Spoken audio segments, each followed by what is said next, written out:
Señor Llorente, necesitamos un bello florero para el banquete. 198 años legislando para los colombianos, recorriendo una historia política que permitió construir la Casa de las Leyes. ¿Le parece, doctor Caldas? Este es el lugar donde se presentan, debaten y aprueban las normas. Si don Antonio Nariño estuviera aquí presente. Esta crucial misión nos hace baluarte de la democracia. Aquí comienza Voces del Senado.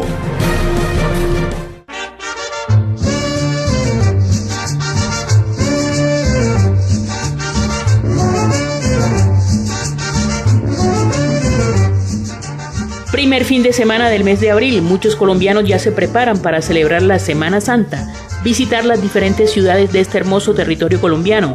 Van todos al encuentro con sus familias y a la degustación de la gastronomía que hay en cada rincón de la región tropical.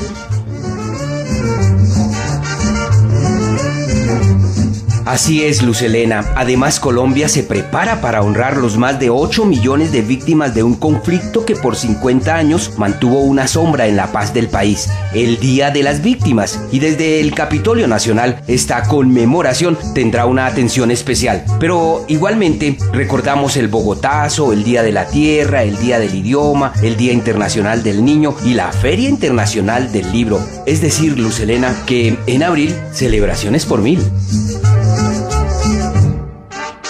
Así es, Hernando, queremos recordarle a nuestros oyentes que a esta hora ingresan a nuestra sintonía, que nos pueden seguir también en la página web de la Radio Nacional de Colombia, y a quienes en estos momentos están conectados en las diferentes plataformas virtuales. Nos encuentran como Senado Colombia en Facebook y en YouTube, y en Twitter somos @SenadoBocco, siempre con el numeral Voces del Senado.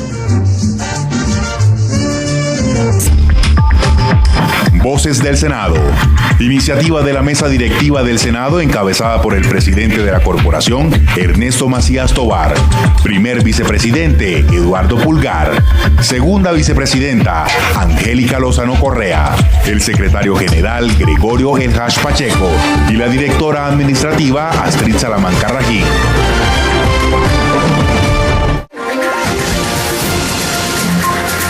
Estos hechos fueron noticia durante la semana en el Senado de la República. A un paso de convertirse en ley el Fondo de Estabilización de Precios del Café. En el Día Internacional del Autismo, jóvenes y niños piden en plenaria de Senado condiciones para mejorar su calidad de vida. Miembros del partido de la U anuncian apoyo y votación positiva para el plan de desarrollo. Las fronteras no pueden soportar más la situación que se vive con Venezuela. ¿Quién lo dice? En minutos les contamos. Miembros de la bancada de Cambio Radical no cambiarán de opinión frente a las objeciones del presidente Iván Duque a proyecto de la Justicia Especial para la Paz. Hoy en Voces del Senado, opiniones y sugerencias por la reforma al marco fiscal en Colombia.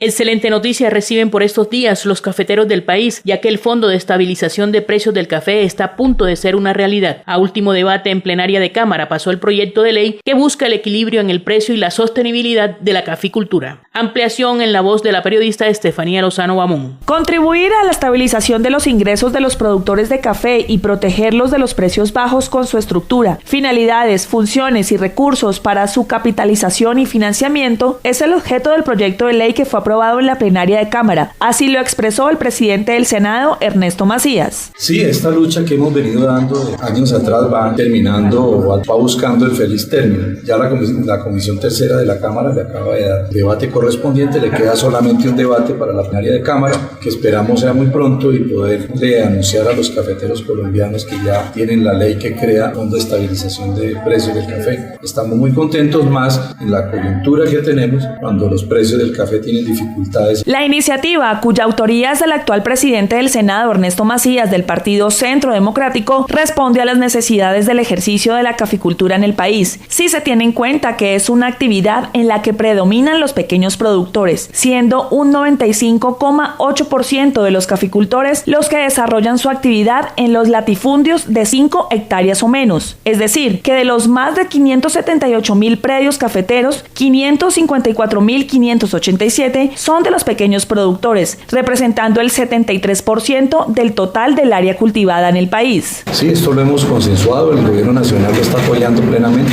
Hay que reconocer que la Federación de Cafeteros también, de manera que es una buena noticia para todos los cafeteros de Colombia. El proyecto beneficiará a cerca de 555.692 familias cafeteras, productoras de 931.746 hectáreas en café, permitiéndoles generar una estabilización de sus ingresos, indicó el presidente del Senado, Ernesto Macías.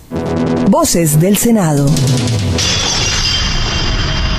Las políticas públicas que tiene el Estado sobre discapacidad no incluyen a la población con autismo, que padece este trastorno, no tienen respuestas inmediatas. Fue el llamado que se le hizo al legislativo. ¿Quién lo hizo? La información con Lucelena Salgado. En el marco de la concienciación del Día Mundial del Autismo declarado por la Organización de las Naciones Unidas, ONU, en el año 2008, la directora nacional de la Liga del Autismo, junto con un grupo de jóvenes, asistieron a la plenaria del Congreso para concientizar a los congresistas sobre el padecimiento y la necesidad de mejorar la calidad de vida de las personas que padecen TEA. En Voces del Senado, Betty Roncancio, directora en Colombia de la Liga del Autismo. Consiste en unas actividades que estamos haciendo en el marco de la concienciación del Día Mundial del Autismo.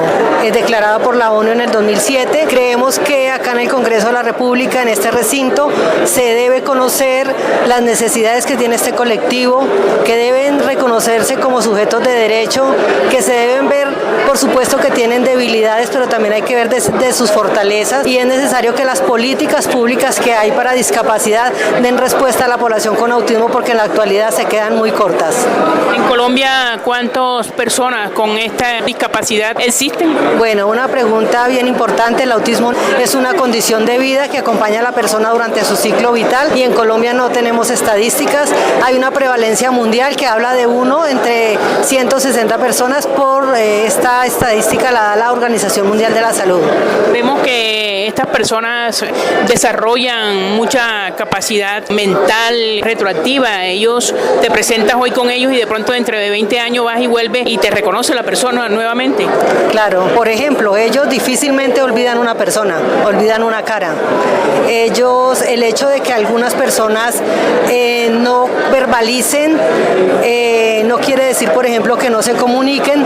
El hecho de que tengan autismo no quiere decir, por ejemplo, que no comprendan su entorno y que no sean conscientes de su entorno. Al contrario, son muy conscientes, y creo que el ser muy conscientes de su entorno a veces hace que para ellos sea muy difícil saber que la comunidad no entiende su forma de ser, su forma de relacionarse, su forma de comunicarse. Y parte de lo que estamos haciendo en esta jornada es eso, es que se conozca quién es la persona con autismo desde sus fortalezas y por supuesto desde sus dificultades o debilidades. Pese a que en el momento no existe un tratamiento modelo para el manejo del autismo, hay varios tipos de terapia que posibilitan el desarrollo, por lo que el llamado es a exhortar a los padres de familia a seguir insistiendo en un país incluyente y no aislarlos de la sociedad, puntualizó Betty Roncancio, directora de la Liga de Autismo en Colombia.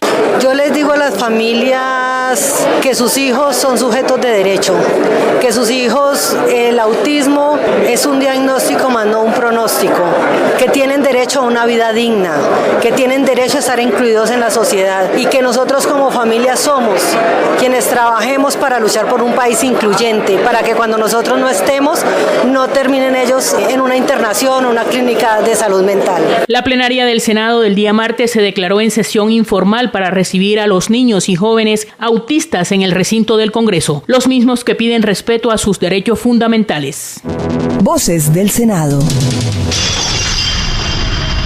Luego de los afanes en la aprobación del Plan de Desarrollo en las comisiones económicas del Senado y la Cámara, la nueva ley estará en el orden del día de las plenarias. En Voces del Senado habla al respecto el senador vicepresidente Eduardo Pulgar. Hernando León Vanegas tiene los detalles. El vicepresidente del Senado, Eduardo Pulgar, del partido de la U, manifestó la importancia de acompañar al gobierno en su empeño de lograr la reactivación económica del país mediante herramientas desarrolladas en las discusiones del Plan de Desarrollo. El país tiene tiene 8 meses de estar prácticamente paralizado. Lo que se ha organizado es para que este gobierno pueda construir su plan de gobierno y lo saque adelante. Hemos dado unas herramientas específicas de tal forma que podamos conseguir recursos con la modificación de unos temas a nivel de impuestos para que el recaudo se aumente y el gobierno nacional pueda implementar todos estos programas que ha venido desde la campaña hasta ahora prometiendo, pero la forma en que encontraron el país no les ha dado la posibilidad de arrancar con todos estos programas porque no hay recursos. Esa es toda la verdad. Aquí no nos podemos decir mentiras. El país se encontró quebrado. Se está reestructurando el sistema financiero interno o propiamente dicho del gobierno nacional para empezar a implementar y a aplicar todo el programa de gobierno del presidente Duque. De igual manera, el senador Eduardo Pulgar confirmó que las facultades extraordinarias contempladas en el plan de desarrollo le permitirán al presidente Iván Duque reorganizar las instituciones del Estado para un mejor funcionamiento. Ahí hay una cantidad de supresión de cargos, de reestructuraciones de los entes descentralizados del gobierno y bueno, yo pienso que hay que ajustar el gasto público para que nos alcancen los recursos y hacer las obras que necesita la gente más necesitada en Colombia, que es la gente más pobre. Aquí no hay otra salida sino enrutar el proceso de los colombianos para que haya una mejor infraestructura, una mejor educación básica y superior, una mejor forma de composición del tema de salud, que es lo que más preocupa a los colombianos, y la inversión social en los municipios y departamentos más pobres de Colombia. En el Congreso de la República estamos comprometidos con la inclusión. Nuestro objetivo es facilitar la atención a las personas sordas, resultado de la alianza con el Ministerio de Tecnologías de la Información y las Comunicaciones MINTIC y la Federación Nacional de Sordos FENASCO. El Congreso de la República cuenta con el servicio de interpretación en línea CIEL para las personas sordas interesadas en consultar sobre los proyectos de ley, las leyes y el funcionamiento del Congreso. También pueden contactarnos a través de relevo de llamadas solicitando comunicación al número 382-2302 en la ciudad de Bogotá en horario de 8:30 de la mañana a 12 del mediodía y de 2 a 5 de la tarde de lunes a viernes.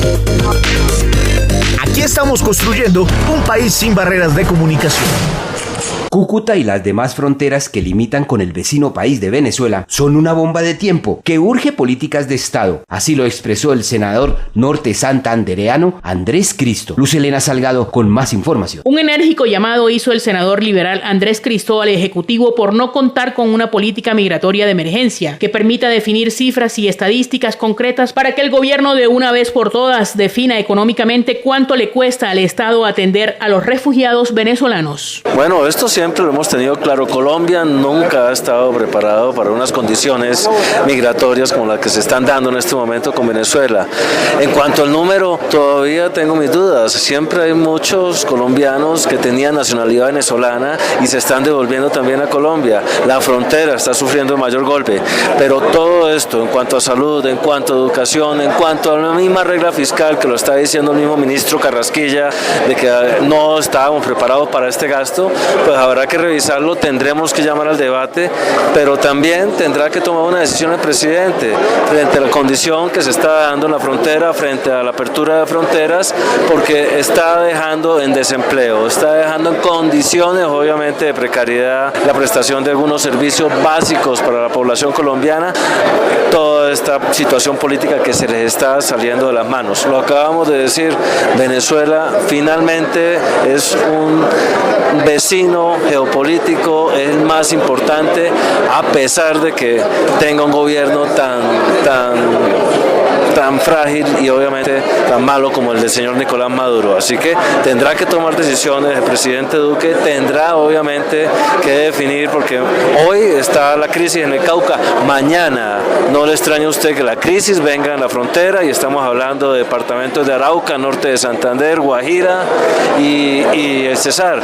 Así que toda esta crisis con Venezuela va a traer precisamente otro gran llamado de atención de parte de la clase política, de las dirigencias y la clase social para el presidente Duque. El congresista Andrés Cristo anunció el llamado a un debate de control político al titular del Ministerio de Hacienda, Alberto Carrasquilla Barrera, para que explique con qué recursos se cuentan para enfrentar el fenómeno migratorio del vecino país de Venezuela. En Comisión Tercera estamos citando al ministro Carrasquilla para que nos hable de a qué es lo que se está refiriendo con este gasto. Se está hablando de 5 billones de pesos que trae como gasto que no estaba contemplado en este momento el fenómeno migratorio. Así que nos explique cómo vienen estos gastos, en dónde se están acentuando, en qué sectores se están acentuando y cómo está pensando revisarlo ante la posición política que ha asumido el gobierno colombiano. Es una bomba de tiempo definitivamente lo que estamos viviendo en Colombia.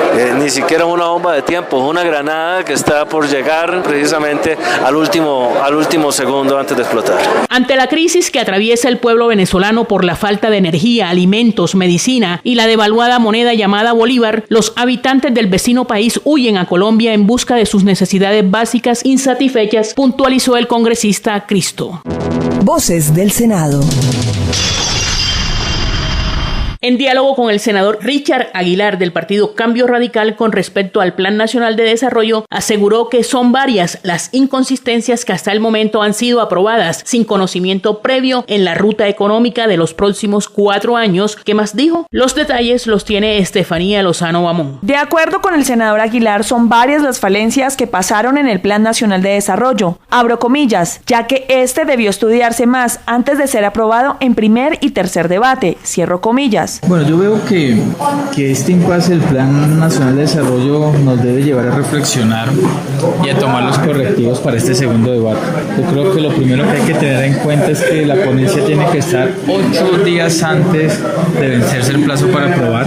Este sería antes del 9 de mayo, pero poco a poco en el estudio de lo que se aprobó pues estamos encontrando grandes errores que espero que el gobierno tenga la voluntad de escuchar, de abrir los canales incluso con el partido Cambio Radical y lograr llegar a consensos para llegar a acompañar el Plan Nacional de Desarrollo. Las facultades en las derogatorias están derogando el artículo 92 de la Ley 617 del 2000, es decir, que permiten contratar a diestro y a siniestras sin límite alguno personal. Encontramos también que dentro de las facultades extraordinarias no están precisando muy bien qué juntas, qué comités, subcomités quieren entrar ellos a liquidar. Encontramos también que en el componente de energías renovables no están colocando los vehículos eléctricos, vemos que se limitan a los paneles solares. También algo que no se incluyó fue la política farmacéutica local. Colombia tiene uno de los precios más altos de la región en medicamentos y muy bueno sería poder fortalecer esa industria en el sector, y pues aquí puedo seguir con diferentes inquietudes. Con respecto a las objeciones que el presidente Iván Duque presentó para el proyecto de ley estatutaria, el congresista Aguilar indicó que la bancada determinó votar negativamente y aseguró además que continúan en su posición defendiendo el proceso de paz por las siguientes 3 razones básicas. Ya tomamos la posición de votar negativamente las objeciones. Se tomó una posición del partido porque estamos defendiendo el proceso de paz y porque hay 3 justificaciones. La primera, porque no pueden haber objeciones sobre cosa juzgada. Esto debido a los últimos pronunciamientos de la Corte Constitucional. Segundo, tenemos que hacer referencia a que las objeciones están aclaradas dentro del mismo texto del procedimiento de la JEP y de la ley estatutaria de la JEP. Y tercero, vemos que de aceptarse las objeciones se debe pasar nuevamente un control de constitucionalidad y sería un contrasentido pensar que la Corte Constitucional vaya a cambiar su posición. Por estas 3 razones definimos votar negativamente. Puntualizó el senador Aguilar que la decisión se tomó luego de haber escuchado los argumentos del fiscal general de la Nación, Néstor Humberto Martínez, la presidenta de la Justicia Especial para la Paz, Patricia Linares, y la presidenta de la Corte Constitucional, Gloria Ortiz. Síganos en Facebook como Senado Colombia, en Twitter e Instagram como @SenadoGodCo y a través de la aplicación Mi Senado, donde pueden ser veedores de la labor que cumplen los congresistas. Luz Helena, ¿sabía usted que los recientes ajustes a la regla fiscal que determina los manejos del presupuesto nacional y el cupo de endeudamiento tuvieron en el Senado un análisis detallado? Sí, Hernando, estamos hablando de los últimos cambios en las reglas de juego para aplicar el presupuesto y saber hasta cuánto se puede endeudar el gobierno para cumplir los compromisos que tiene el Ejecutivo Nacional con los colombianos. La regla fiscal por la cual se establece cómo manejar los recursos económicos con los que cuenta el Estado para su funcionamiento, según la senadora María del Rosario Guerra del partido político Centro Democrático, es la norma que le advierte al gobierno que no debe gastar más de la cuenta porque en caso tal tendría que endeudarse. Los presupuestos generales de la nación, como las finanzas del gobierno, no siempre están en positivo, no siempre están en superávit. Normalmente son mayores los gastos que los ingresos. Entonces esto genera el déficit fiscal y el déficit fiscal requiere que haya financiamiento de esa porción con crédito externo, con crédito nacional e interno, con otras fuentes. Entonces lo que hace la regla fiscal es decirle al gobierno, su déficit tiene que estar como máximo en este porcentaje. ¿Para qué? Para evitar que se desborde su gasto y evitar que usted desborde el financiamiento y con eso quite recursos a la economía. Entonces, en síntesis, la regla fiscal es una restricción que se le pone al gobierno para manejar sus ingresos y gastos de tal manera que el déficit no pueda superar a lo que autoriza la regla. Advierte también la congresista María del Rosario Guerra que la economía colombiana se ve afectada por la llegada masiva de los venezolanos que son atendidos en temas de salud, educación y alojamiento. El presupuesto se aprobó por 14 billones de desfinanciamiento, pero con la ley de financiamiento solo se recogen 7.5 billones. Esto quiere decir que está desfinanciado. Y hay un tema que es tema preocupante. Tenemos 1,5 millones de venezolanos en Colombia que reciben atención en educación, en salud y otro tipo de programas sociales. Todo eso son inversiones que el gobierno nacional tiene que hacer adicional. Por eso se flexibilizó ese porcentaje del déficit para permitir asumir estos gastos. No vamos a tener por ahora equilibrio fiscal, vamos a seguir todavía con ese desequilibrio, con ese déficit y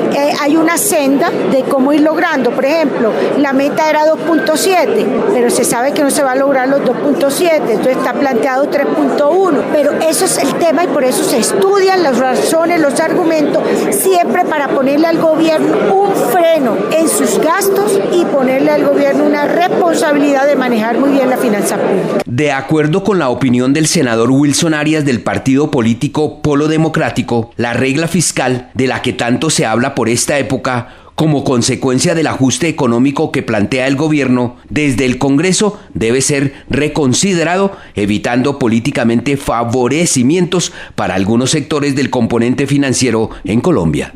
Si hubiera sido un gobierno de otro corte, habrían pegado el grito en el cielo, pero cuando se trata de privilegiar a los monopolios y de salvar, en este caso, proyectos convenidos entre las élites, entonces no hay regla fiscal que valga. Lo que se está demostrando es que esa regla fiscal y el propio principio de sostenibilidad fiscal debería ser reconsiderado. Básicamente, ese conjunto de normas, en mi opinión, pretenden salvar el pago de la deuda y supeditar principalmente a los intereses del capital financiero lo que es el presupuesto de la nación. Hay parte de lo que hemos llamado la financiarización del presupuesto. Lo voté negativamente en su oportunidad y sigo pensando que es un instrumento bastante cuestionable. Me gustaría mucho poder dejar dicho que lo que va quedando establecido es que este no es un debate propiamente técnico. Esa idea según la cual este es un debate de tecnócratas creo que va quedando rezagada. Que es un debate político de intereses y de economía política en función del presupuesto. Creo que eso es lo que debería quedar sobre la mesa y entonces revelar los intereses de distintos sectores que concurren a la formación del presupuesto. También frente a los ajustes de la norma que regula la regla fiscal actualizada recientemente por el gobierno, se pronunció el senador Ciro Ramírez del partido político Centro Democrático. Es una buena medida ante los mercados internacionales, los calificadoras de riesgo y también una regla que uno se pone hacia futuro para poder organizar sus finanzas. ¿Qué es lo que está pasando en Colombia? Que tenemos un hecho imprevisto, que es la migración venezolana, que está teniendo un costo de medio punto del PIB, que es alrededor de 1 o 2 2 billones de pesos que no estaba presupuestado, pero lo que está pasando que es alrededor de millón y medio de venezolanos. Los hospitales públicos igual tienen que atender a los venezolanos y estamos teniendo unos costos que no estaban presupuestados. Entonces, ¿qué es lo que se piensa de lo que dijo el ministro de Hacienda hace 8 días? Flexibilizar la regla fiscal para poder atender unos asuntos mediante deuda, o sea, poder endeudar más para poder atender los asuntos a corto plazo, que es la migración venezolana, que han tenido unos costos no presupuestados por parte de Colombia. Las bases estructurales del plan de desarrollo tienen establecido pues poner a crecer a nuestra economía por encima del 4%. La ley de financiamiento, donde existe la exención del IVA de los bienes de capital, otras exenciones tributarias para empresas de economía naranja, del sector agropecuario, además de disminuir la renta corporativa del 33 al 30, son bases para poder poner a crecer nuestra economía, pero sobre todo con base en el emprendimiento, que es uno de los pilares del presidente Duque. Del partido político Colombia Justa Libres, el senador John Milton Rodríguez plasmó su interpretación de la regla fiscal, que es en cierto modo una talanquera que evita endeudamientos que pueden poner en riesgo la economía del país. La regla fiscal es considerada por el marco fiscal de mediano plazo, es considerada y avalada obviamente dentro de ese proceso por el Banco de la República, por todos los agentes alrededor de toda la economía del país, para salvaguardar el país de endeudamientos que pongan en riesgo la estabilidad económica del país. Por lo tanto, se establece la regla fiscal para que las agencias o entidades de riesgo evalúen positivamente a Colombia. ¿Qué busca la regla fiscal? Que el país cada vez dependa menos de la deuda y más de la generación y productividad que sus sectores deben generar, tanto a nivel, digamos, oficial como a nivel privado. El senador John Milton Rodríguez exhortó al gobierno a encontrar otras variantes económicas diferentes a la de ampliar la deuda. En mi concepto muy respetuoso, siempre será un error cuando consideramos que la deuda es el mecanismo válido para resolver una problemática económica. Soy del criterio que más que echar mano de incrementar la deuda, en este caso en 0,5 puntos más para el año 2019, en 0,3 para el 2020, en 0,2 para el 2021, es más bien echarle mano al concepto de optimización de recursos, de reducción del gasto, de optimización y redefinición del uso de las regalías, de la necesidad de incrementar la actividad exportadora del país, la necesidad de darle oportunidad al campo colombiano de reactivarse económicamente. De igual manera, Cambio Radical también examinó la regla fiscal desde otro ángulo, sin desconocer los factores externos que afectan directamente el presupuesto y obligan al gobierno a crear condiciones para justificar la necesidad de maniobra. El senador Richard Aguilar. Hay varias cosas que influyen, ¿no? Primero, que la ley de financiamiento genere mayor inversión por parte de los empresarios y que nos llegue inversión extranjera. Eso ayuda a reactivar. Segundo, sectores mineroenergéticos han vuelto a su bonanza debido a los precios del petróleo y debido a los buenos resultados de los dividendos que arrojó Ecopetrol, de los cuales 3 billones se van a adicionar en el presupuesto nacional. Pero también hay que mandar un mensaje político. Si existe incertidumbre política, si existe mayor polarización, difícilmente va a llegar esa inversión. Y hay otros países en la región que tienen un clima tributario más beneficioso y un clima político muy menguado a comparación de lo que está ocurriendo acá en Colombia. Así que el llamado es certeza jurídica, confianza inversionista y que la política no divida tanto el país para que las personas no vayan a pensar que las reglas de juego se les van a cambiar. Voces del Senado.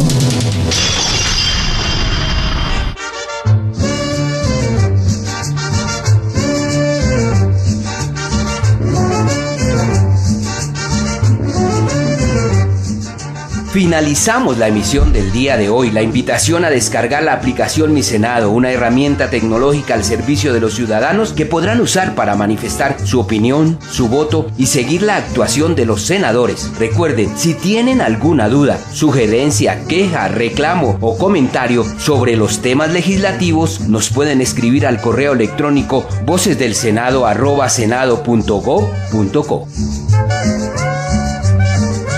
Este programa se realizó bajo la dirección de la jefe de prensa Raquel Gutiérrez Vizcaíno, la coordinación de Marisa Pardo Rojas, la producción de Edgar Segura Romero, en el trabajo periodístico quien les habla Luz Elena Salgado Muñoz, Hernando León Vanegas y Estefanía Lozano Bamón. Un feliz sábado y no se olviden de nuestra cita todos los sábados y domingos a partir de las 7:30 de la mañana.